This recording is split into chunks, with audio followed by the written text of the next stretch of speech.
accept the water flow in lieu of us putting up the retention pond. The estimate for the retention pond is $695,000. So there is, in the negotiation we had with F&W, there is a small retention pond that's supposed to be constructed on that property. Part of the negotiation was for the sale price that they will have to install that retention pond, which is required by TxDOT as part of their contract. They're accepted to that. So if they close it, that will be transferred to them to do. So at this point, we're still researching. The county has said if we can get the city on the downstream property owners to accept that, they would approve it as well. I want to thank the Eubanks and the FEDC board for all the hard work you've been doing for the pay we pay. How much is that? They're overpaid. Not No, very much. we're good. Also volunteering, thank you, Mr. Eubanks. Have a great committee, and I appreciate the council. Any other questions? I think I'll echo your comment about a great committee as we sit back and look at the appointments on the FEDC board and even the interim executive director. I can't think of a better group of people to address the challenges that you have and continue to face with the FEDC. And as you're in your opening comments, help us all to a common goal. And I do appreciate all of the service from every member of your board. Thank you, and on behalf of them, I appreciate that. Thank you. Thank you, Mr. Eubanks. Thank you, Mr. Chairman.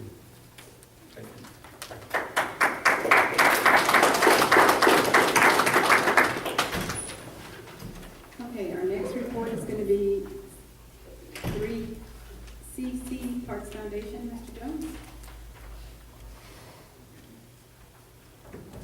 Madam Mayor, Council, citizens of the great city of Floresville and Wilson County. Before I get started, I got to make some thank yous. Thank you especially to the Wilson County Patriots and for you citizens that came to the bake sale and sampled the mayor's goods and bought some things in the garage sale that got us that $1,030. I say thank you. I need to also thank the Wilson County News. As you know, the last two times I've addressed this group, it hasn't been exactly good news. I need to thank the city secretary who's given me some of her time, the city comptroller who's given me some time, as well as the law office of Mr. Rosenberg. Without their help, my dream of creating a history of this foundation, I'd still be out there in a quagmire trying to figure out who's on first, what's on second, and for those of you that are too young to know what I'm talking about, Google it. What I'm going to give you folks is some information on a reconstruction, and I must admit that in the last two presentations I have misspoken twice. I said that Donnell Pike had given the IRS her address. That was wrong. She actually gave the City Hall's address, and I've been checking the City Secretary to ensure that we get the document that has been sent supposedly by the IRS out to the Civic Center in return, which caused our initial knee-jerk. And I promise you folks that I provided 2 terabyte USB hard drive.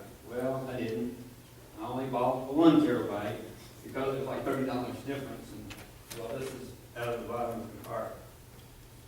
During the last quarter, we've had 1 regular meeting, and I chose not to comply with the Texas open meeting laws because, according to the state of Texas, we didn't have the right to transact business. So I was forming like a committee. Our commercial account is going to grow by $10.30, and the $14 that we got during the market days. I missed one. I'll let me and hopefully we can put it to good use with the City Park Department. And once we get reinstated, we can start getting some of the $8.5 million that the Texas legislature has ponied up for the next 2 fiscal years. And we can use parts of the money that Laura's been holding to do matching funds, and working with the City Parks and Recreation Department, you can start seeing some action taking place out there. That includes everything that we've got, everything that we can get, to include the north, south, et cetera. What I have done is I've gone through every place that I thought I could get information. It's now loaded on that hard drive. But this right now is the burgeoning stages of the foundation's history. The first document came from the Wilson County News, and it talks to an article that was in the paper November the 11th, 2009. And it's an article titled Floresville Fall Fest Features Cook-Off Kids Games Music Article. And the bottom portion of that article, the author, which I believe is Mr. Gibb, said that the Floresville Parks Foundation will hold its first fundraiser, a 5K run, beginning at River Park on Saturday. For more information, call Mr. Keith Rogers. One of the things that I've learned, and one of my purposes, is to prevent a historical repetition of errors. Since the formation certificate went to the Secretary of State, previous city councils have made, to me, errors that should not have ever taken place. If you'll notice the attached long sheet of paper, I've taken every document that I could find and put the names of the directors. I've used the little symbols from some foundation documents. Your city website, starting in 2008 to current date, I read every city council agenda. I have downloaded, because you have it in a PDF format. It's here in my book. It's on the hard drive. And have a summation page to where every reference to an action that this council has taken, and it's listed the names of the people. According to the document that was sent forward that included the bylaws, after the initial appointment of members of the foundation, it is not the responsibility of the city council to replace vacancies. It is the board of directors' responsibility. I was led to believe in my research that each of the placeholders that each of you represent your constituents had a representative. That's why you'll see the names as they were replaced from the documents that I had found. I asked Sherry if I could get the city council meeting minutes so that I could actually see what actually happened. She's in the process. There are 22 of them. They're going to get me in the electronic methodology so we can have it. In some of the articles in the newspaper, for instance, John had tabled an agenda item that was to appoint the members of the foundation. But there's nothing that shows that that took place in this history of our foundation. When you go to that website, of note, and Andy, this isn't personal on you, but your bio shows that in 2009 and 2010, you showed that you were the chairman of the Floresville Parks Foundation. I have been unable to find anything that can substantiate that item on your resume, nor when I met with you in December in any of the meetings where I pledged my soul to the audience that if they know people that have been members, let me know who they are, where they are, so that we can recreate our history. The foundation wasn't formally recognized by the state of Texas until, I believe it was the 2nd of July in 2010, with an effective date of June the 30th. So how can the newspaper article publish that there was a fundraiser for a foundation that wasn't even in existence yet? These are the type of errors that one can find with a little research on the internet, that my whole purpose here is while my tenure is there, we will not have the same thing happen where the citizens on some of the blogs that you've seen, well, the foundation's a waste of money. We haven't spent any money. In 2 years, our checking account has been exactly the same. we need is to articulate the requirements of the necessities of repairs, replacement, and creating the new, like the Northwest. And I believe the first item tonight, we're looking at that piece of land that's over there by McCoy's that maybe we can get as part of the Recreation and Park Department. I want to remind everybody that our mission is to alleviate some of the financial burden on the city, the budget, so as to support the Recreation and Park. I find it against the formation documents that the city gave $11,000 to the Girl Scouts of Southwest because our formation document does not say that our mission is to give money to other organizations. And if you look at the article that's called "The Extravaganza is Coming Again to the Civic Center" in 2011, not only was the foundation listed, but there's like 5 other organizations. Why do we have a foundation whose mission is to alleviate the fiduciary responsibilities of the city through the Recreation Park Department?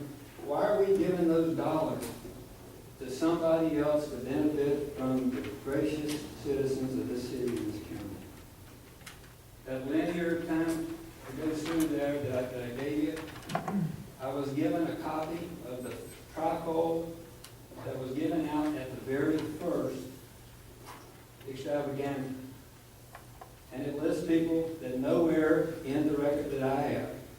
It shows that some of those people were even appointed by the previous city council. So we got to stop the erroneous information about the foundation.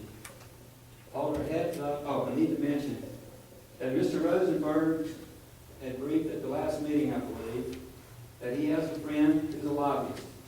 He's coming through for us. And if we can get our 501c3 document to him, he's got the comptroller to agree that they will reinstate us. We will apply for the application for exemption status, and hopefully the city will be remitted the $1,400 whatever dollar bill that the city received last November. Questions? Okay, explain to me what's that 1,400, what was that? The previous foundation board failed to supply the IRS with required 990 forms as a public charity. And they also, after the notification arrived in January of 2011 from the IRS that designated us as a 501c3 and a public charity, they never filled out the application for exemption from the Texas franchise tax.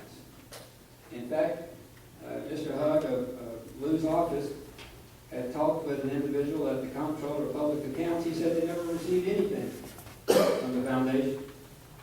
So consequently, and the gesture that Lou used was that branch of the Austin government pulled the number and fined the foundation. Well, the foundation in November of last year, who knew where they were at? I'm still trying to find out where my checkbook is. Now, I've spent hours with Wilson County News over at the Wells Fargo. I'm trying to establish, like I said, everything that I can.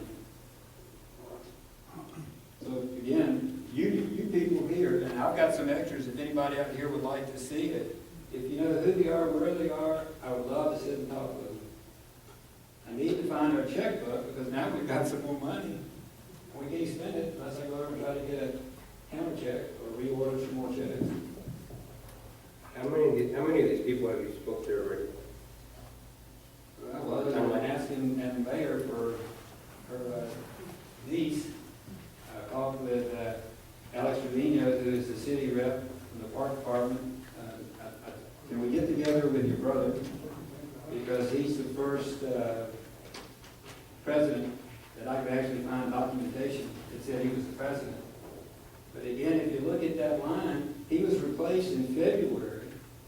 And at our meeting last week, when I showed my board the timeline, there's a kid who just graduated from high school on the second block. Yeah. why do we have a kid that's in high school, and if that was 2 years ago, what was it, sophomore in high school? What, you know, what is the city council supposed to do when they have an addition? Let's say that the responsibility, according to the bylaws, that y'all submitted, gives the board of directors responsibility to elect.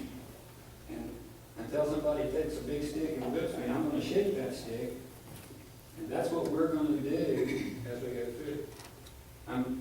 As a side note, I didn't put it in here, I'm in the process also of rewriting our bylaws.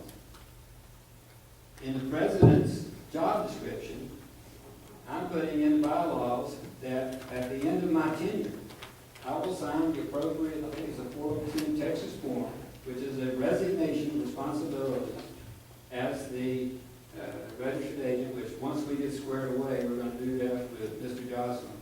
I will accept responsibilities, which is another form. We will point out that we need 2 signatures on our checkbook once we ever get the check, and put things in there so that when we step aside, the transition to whomever the new hierarchy is going to be is going to take place, and the ignorance won't prevail. Mr. Jones, I appreciate the work you've done on this, obviously hours of time going through newspaper articles, and you've shared with me the amount of time you spent with people.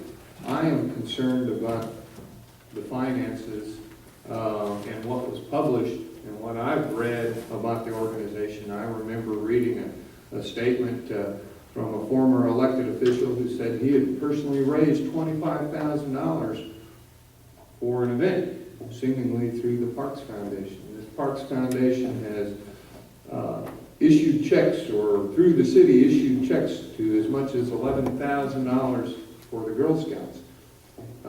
Obviously, there are a number of accounts that you've begun to get a little bit of information from, but not even a checkbook. What do we as a city council need to do to allow you to get a hold of this historical information? I think that is critical, just as this council and our checkbook and our finances are subject to audits and transparencies.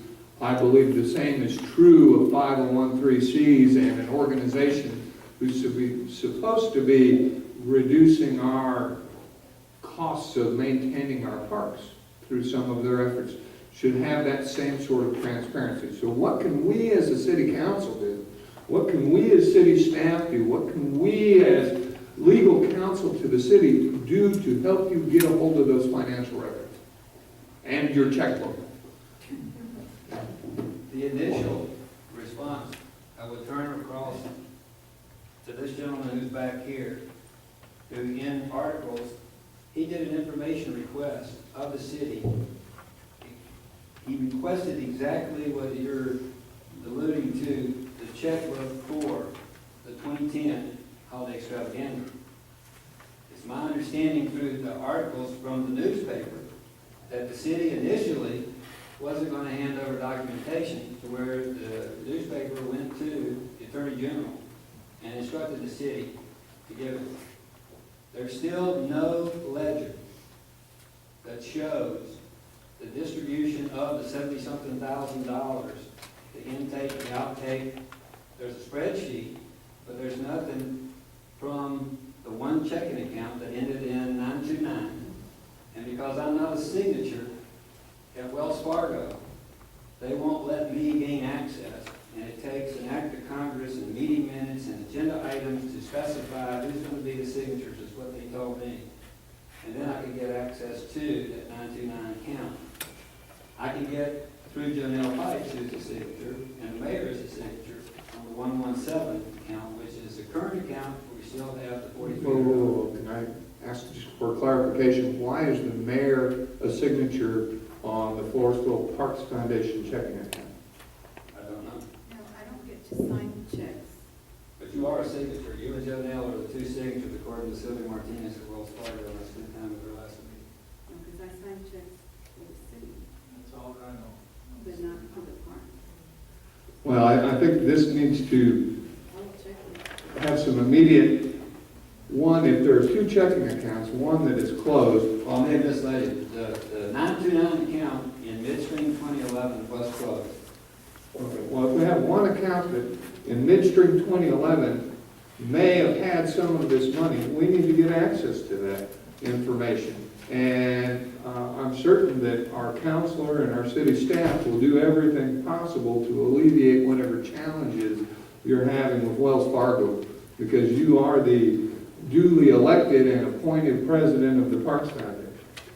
Well, to throw some more clarification, I have a copy of an email that Mr. Rosenberg sent, I believe, to Mr. Trevino, the president, when they were looking to do the 1023 and the $750 filing fee with the IRS. And there was language in there that said that the one account was titled the Floresville Parks Foundation Holiday Extravaganza, and that only expenses dealing with the extravaganza could be expensed against that account. That if the foundation wanted to have a 501c3 account, that there would be an additional $100 to put into the bank account and start a new banking account for the purposes of raising money on the philanthropy side of what the foundation is supposed to do. So I don't know why there was, the initial. Andy, what can we do, Mr. Rosenberg, what can we do to allow Mr. Jones access to these accounts? To, one, getting the checkbook and obviously getting access to some of the history, and another account that was closed in the name of the Floresville Parks Foundation. What do we need to do to allow him access to that? Mr. Jones, how long have you been actively trying to get access to the account or get I information? went over last week with, But it's been several months already, correct? what, for me trying to get it? Yes. No, our treasurer, Janelle Pike, has been trying to get information on both of them, because what I have said, I will not sign anything going to the IRS until I know what the dollars in and dollars out. I'm not gonna go to jail, and that's one of the things that, I think you remember, I briefed that we're gonna learn what we can do, what we can't do, and everything keep me from going to jail. I'm not gonna sign a document sent to the IRS until I actually have something that shows what you've done in 2010, 2011, 2012. And right now, for 12 and 13, it's been nothing. And with the exception of the city actually giving the $4,000 that came out of what happened in 2010, we don't have anything. Has We everyone don't have been, any documentation. has everyone been working with you okay to try to? Like I said, it takes an act of Congress. We have to have an agenda for a meeting, Mhm. and we have to take the meeting minutes, which specifies the action so that the Wells Fargo branch here can give it to their legal beagles to ensure that what we said is true, and then we can get the other signatures put on the account. That's what they told me last week. Mr. Jones, Yes, ma'am. let me make a statement here. Jonelle met with Sylvia Martinez, and she got access to both accounts, and y'all have copies of the checks. We don't have any of the statements, and Jonelle She says had the that she. statements, and I believe you and Jonelle met with Laura. We're in her office, there's a notebook that has both of those accounts, I believe, Laura, am I correct? But ma'am, there's nothing that shows, for instance, at a meeting when I showed the article at my board, there was a Tally Enterprise donation of $50. And Michelle says, I don't remember us giving any money. For my own sake, I'm looking to see, I would like to know, there's $70-something thousand according to the article that was in the newspaper in both of the years. There was nearly a $16,000 profit the first one, and about a $16,000 loss in the second one. I'm not gonna sign a piece of paper that says that the foundation only made this, only made that, if I don't have the documents. And we do not have a statement that shows, now we've got some copies of checks. In fact, out of the package that, Joanne? the city was given, or gave to the newspaper, we've got a couple of cashier's checks. In the 117 account, which is our current account, we've got monies, like I briefed the last time, that was actually transferred, that was wires, that $20 fee for a wire that went out, and then the city put money back into our account from the cash pool account. But it doesn't show in that 2010 accountability. And that was one of the years, I believe, that's gonna be in the IRS document if it ever gets here, that we failed to file the 990s. And I was under the understanding that when Janelle went to the bank to sign the signature card, that you were gonna go and be the second person to sign. I didn't go with it. Okay, because I think that was the only holdup on that. That's me. Okay. Every piece of document that we have at City Hall has been afforded to the Parks Foundation. Let me get it. Okay? The controller and the city secretary work for me. Okay? Mr. Jones and I have been working together on occasion, and I said, just go ahead and work with these ladies on anything. Nothing's been withheld. My first point. My second point, the comment that on my resume, I don't know what my resume has to do with the conversation about me being the chairman of Parks Foundation in 2009, 2010, not being substantiated. Councilman Mario Morones appointed me to the Parks Foundation when it got going. And I was the chairman of that board who worked with Lou Rosenberg's office to initiate the paperwork to get the process going. Hold on, sir. And at that point in time, there was transition from board members to board members to board members. Okay? What happened in between? That's the board members that you're looking for. I didn't get a list of those. Are they local people from town? Okay, it's pretty easy to get a hold of local people from town. So I don't understand that situation or that comment. But as far as I want this council to understand, and the citizens in knowledge, that Laura Fagans is the controller and handles the financing. She's been available and open to do any of that. City secretary can find minutes or whatnot. So I'm at a loss for words to what is missing or what you're missing for your organization. Because I think we've been working tremendous with every single organization to improve the Parks Foundation. That's why I kudos your people at the beginning. What I have said is there is nothing in any historical piece of anything that says that you were the chairman or the president. What is available, you were the organizer. You were director one, and you were also the registered agent, and currently you still are, in the state's eyes, the registered agent. There is nothing, absolutely nothing, in any of the newspaper accounts, in any of the agenda items, and that's why I'm looking for the substantiation through the council's meeting minutes. The process and the bylaws that I think you helped write said it's an election. And I understand that in February, there was an appointment from the council to the president's position, and not an election by the board. So again, the errors of the past, let's don't repeat. But there's nothing. And I agree with that, but I was the chairman of that board. I was an organizer, and I worked with legal counsel to get this foundation. What happened in between that, I don't understand. There's nothing Why in you your haven't been signature able that to says contact president. these local citizens to find that out, and that's the only thing. Somebody has to I am have here record. to help you, so, that's what I'm here for. I need the This meeting staff minutes. works for me. I need the meeting minutes from the 9 agenda items that are on your website. There are none. I need the 22 meeting minutes from the council meeting.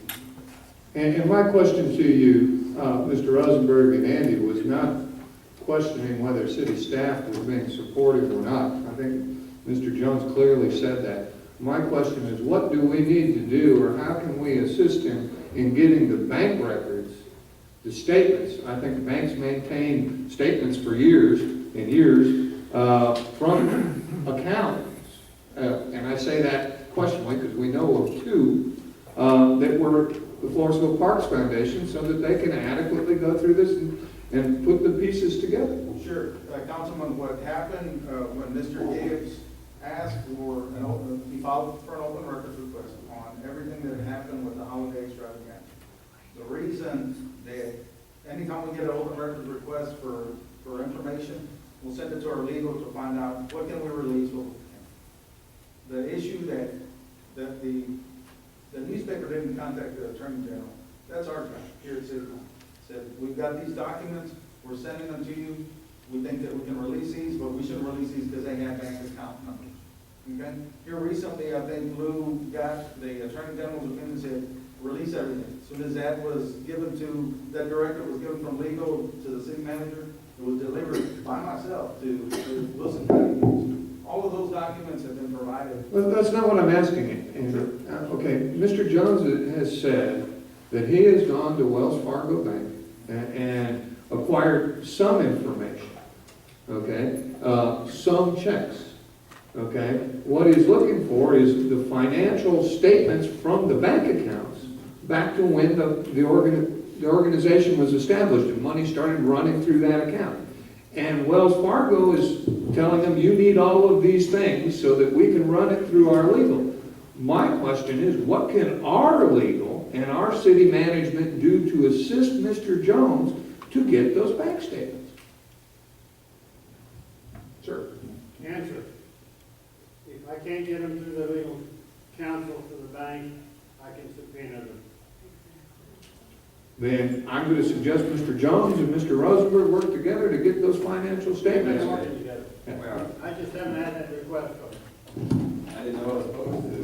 I had to go through Eddie.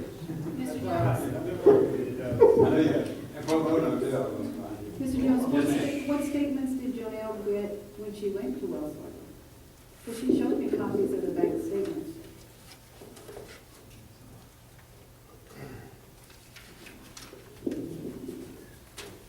I think there was 1 month that she didn't have or The something. brain, or the force, the foundation.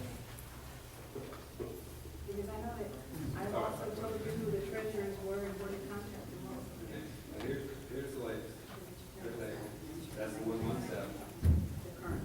Okay, it goes all the way back to the initial, if you'll recall, Councilman Miller asked me about the $7,000 deposit, which was the first deposit in January. Okay, was this the usually used to do with the treasurer? I know he's still there. Did you also sign it? See, here's, just a check, it's not signed. And that's the 1990. This is the original account. Okay. So here's the transfer of money. Here's the contract for what happened out there. Cashier's check. Again, there's no statement. And this is what Jonelle did. So this is what she's giving me. So all these 929s, the account that closed out, got rid. And this is correct?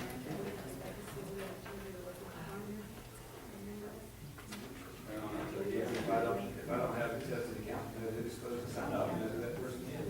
But when you asked for office, I told you several. And then the account closed. I mean, it's just like there's some checks that went to the foundation. This handwriting is not his handwriting. But yet, in the documents that the city gave to the news said that the caterer was paid $4,200 something. So, I mean, you know, I'm not an auditor, but I just, What do you actually say? that's what I'm saying, I don't have.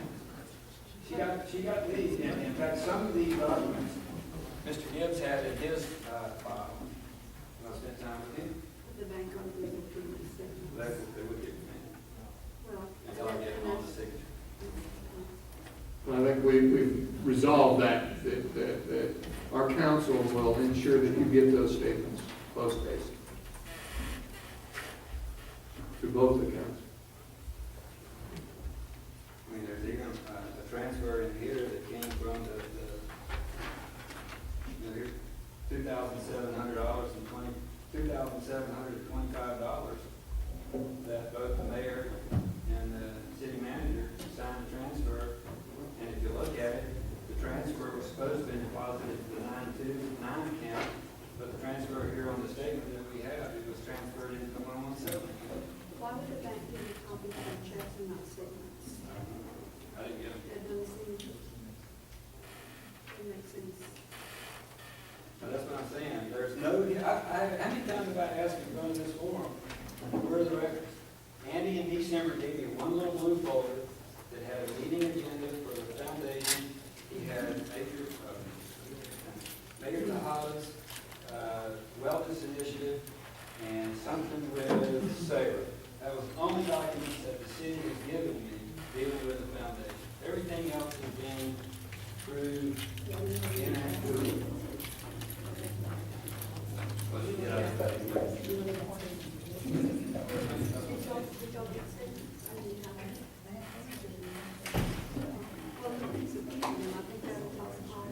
we just have another meeting, and I'm taking what they told me to require, the meeting minutes and specify, because, you know, all those checks are signed by one person, and it shouldn't be. And by all of them, but in there, only the elected officers of the foundation can co-sign on the check, and we gotta get everything covered. Didn't mean to open up such a bucket of worms. May I ask a question? Since we just presented a check for $1,030. Yes, ma'am. I want to feel confident for everyone that put the hard work in and the monies that are already there. Can this money be accessed by the city or No. no? Absolutely not. Absolutely not. Thank you. I have an email from the legal counsel that said exactly that. Okay.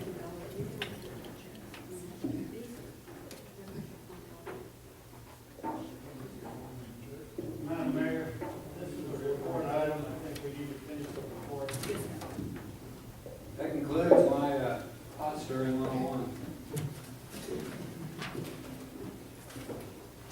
I will continue to keep doing the research though and talking to people. And I still volunteer to take your niece to lunch and sit down and get her. I did ask her this week, and she said she did not keep any documents whatsoever. And I know back then that they had worked on bylaws, so I don't know if you have copies of those bylaws? I have copies of what was sent forward, and I have, How do you I think get there's 9 agendas, scheduled foundation meetings, and it died in the middle of 11. There's no meeting minutes except what we've done since January. Thank you. Thank you, sir.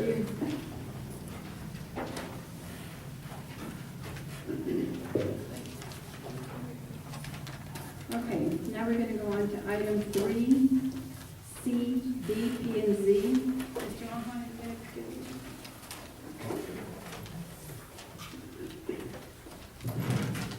Madam Mayor, Council, fellow citizens, I'm Jim Lawhon. I'm the Secretary of Planning and Zoning. My is out of town, so he asked me to drop by and say hi. I'm here to say hi. For the last couple of months, we've been working with Chris Stewart of Solar Planning and Consulting, working on a land use plan that will roll into the master plan for the city. We've gotten to the point of having a preliminary plan, and thanks to Cindy, the map over sitting right outside the door here for you to view. We anticipate that Mr. Stewart from Stewart Consulting will go over the last workshop that we held and put together a final presentation for us. We expect that to be available to planning and zoning in a couple of weeks. Once planning and zoning has that final presentation and goes through the last steps of the process with Mr. Stewart, who will then be able to present that to the council. We probably hope to do that sometime during August. If you look at the map out there, what you'll see, some of the highlights is that there is a commercial zone that runs full length of 181 from where 181 intersects business, 181 north of town, to where 181 and business, 181 intersects south of town. Also, you'll see a commercial zone on 97 East that starts where the residential areas stop and goes out toward the ETJ limit, and to the west 197 has the residential areas out to the event center. The rest of the city pretty much is laid out as residential, medium use, low use residential. There are some areas that are designated like schools or institutional, hospital, nursing homes, that sort of thing. You can't really see it from this particular map, I don't think, but some of the maps also include a road grid system that's going to be proposed. And William Revector, pay attention to this, and for you too, Councilman Miller, this plan does not, repeat, does not include a loop. There is no loop to take traffic outside of the city or away from commercial areas of the city. Beyond that, we're pretty much to the point where work with the consultant and go from there. Questions? As I understand it, since we're going to be actually proposing a zoning ordinance that's going to change us from the special use process to a commercial and residential or multi-use zoning system, that we will have some opportunities for public hearings, for everybody to hear the presentations, to see it, to see how it's going to affect them, and that sort of thing. Have those been put as dots on the calendar someplace? They're not as that's on the calendar at this point in time. We need to finish the process and have the part complete so that we can then present it. But there is the intention to have multiple public hearings to allow the public and council to address them. The map that Andy just passed to you is preliminary. This is all preliminary, and if you look at the legend, he puts additional things like a medium density residential, low density residential. He added gateways, which is points all around the city that's gonna be visible for people to come in. Do we have this electronically? Yes, we do. Yes. Can we post this on the city's webpage as draft, as preliminary, as something like that? So, I mean, I don't have a magnifying glass to be able to even see C Street right here, but, Yes, sir. We just printed it just to give you. but I think if we could post something on a webpage that people can be interactive with to see where their residence is or see where their business is, and how this is going to impact them, I think that would be very important. This is a PDF file that you can post it on the web and you can open it up and expand it to whatever level of Zoom that you want. Great. Madam Mayor, may I make a comment? Last week at the Chamber of Commerce, Matthew gave a briefing from the San Antonio River Authority. I promised Philip a point of contact at Sarah. Her name is Melissa Bryant. In the fall, they will have a new topographical photography to include the elevations that will be available. And you won't have to use this flat earth map. And I don't have her phone number, but I'm sure you get it. It's Melissa Bryant at the San Antonio River Authority.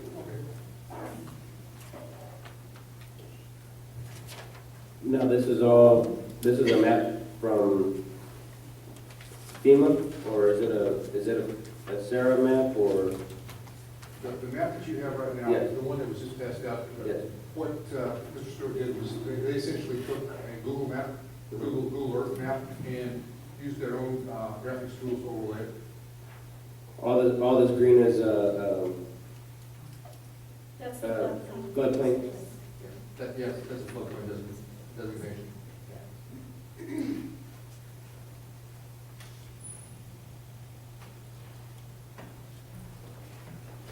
And it's been very interesting in all our workshops.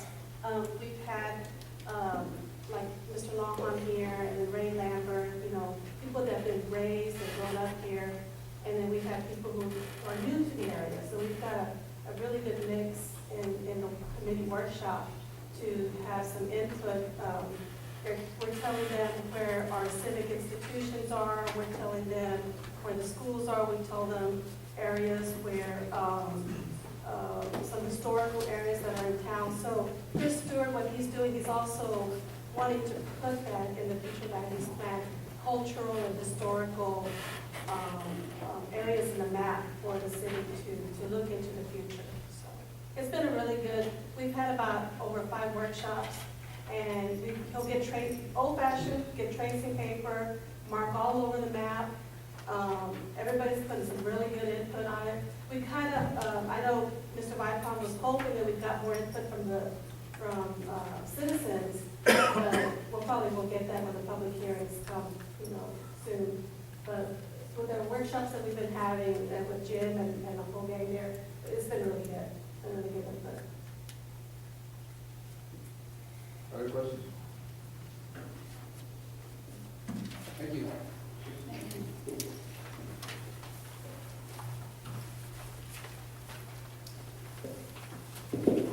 Now we're going to go on to item 3.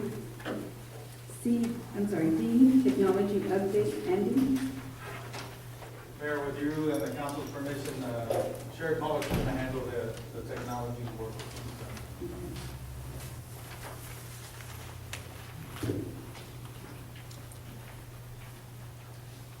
Good evening, Mayor and Council. We talked a while back about coming up with some ways to introduce technology into cost savings for the council. Just for example, council packets and being able to keep you guys with information and get it going. A couple of things that we talked about were iPads. Mr. Miller brought it up. We just switched over to Verizon. We had them give us a quote on what it would cost us to purchase iPads and what the monthly cost to have the service to run in those. I'm going to go ahead and hand that out to you. That did come in. We also have on there where David Drew, who currently runs our website, which we use a lot. Mr. Miller just mentioned putting something on there. This would allow us to be able to add items like that from our office versus sending them to him via email and then him uploading them from there. David Drew just did a server space increase. He just created some new room for us on the server. So our website has got a little bit more space out there. However, it would be great if when I ran my agendas, I didn't have to email it to Mr. Drew to upload and I would know that it made it onto the website in time. So there's a couple of things on there. It is dated. I spoke with him by phone today. He said the cost to update that website is still the same. It hasn't increased off of there. So if you take a look at it, we'll go from there. The other issues that we're still looking at are server space for creating email addresses for each of the council members, and also an area out on the server that would allow us to be able to put emails and put information out there so that you could go out to our website and find it and download it versus me trying to send it back and forth via email. He's getting me some more costs on that. Aaron Sears, who is our IT guy that comes in and does some help, I spoke with him today, and he said a new server for a size like that to upgrade, we're looking at between $5,000 and $8,000. It also would help with when we have our new internet to speed. We currently have a small one that's working great for us. It is something that we are going to have to look into.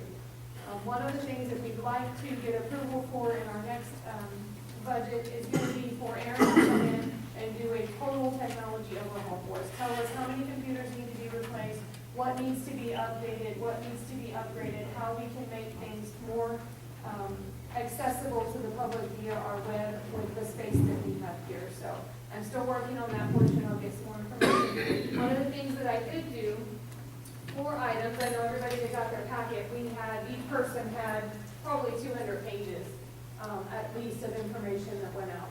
So for the meantime, what I would like to try, these cost us about $8 a piece. They're flash drives. Instead of me making copies of packets for each of you at our next council meeting that we're going to be using, I'm going to download each of those in a PDF format, put them on the zip drive, and instead of picking up your paper packet, you can pick up your zip drive. Then you can take it home and put it on your computer, print out if you decide you feel like you need it for notes, and if not, then that doesn't waste the paper here. If for some reason you'd like me to make paper copies for you the day of the meeting, you can call. However, instead of wasting 1,000 sheets of paper, I may end up using 40, 50 sheets of paper. So we're going to try and see, and this is it's not a complete fix, but it's an immediate cost savings for the city to not have to use so much paper when it comes to city council meetings. So next packet, everybody will be getting a zip drive, and then the night of the council meeting, if you could bring them back, I'll pick them back up and reload them for our next council meeting.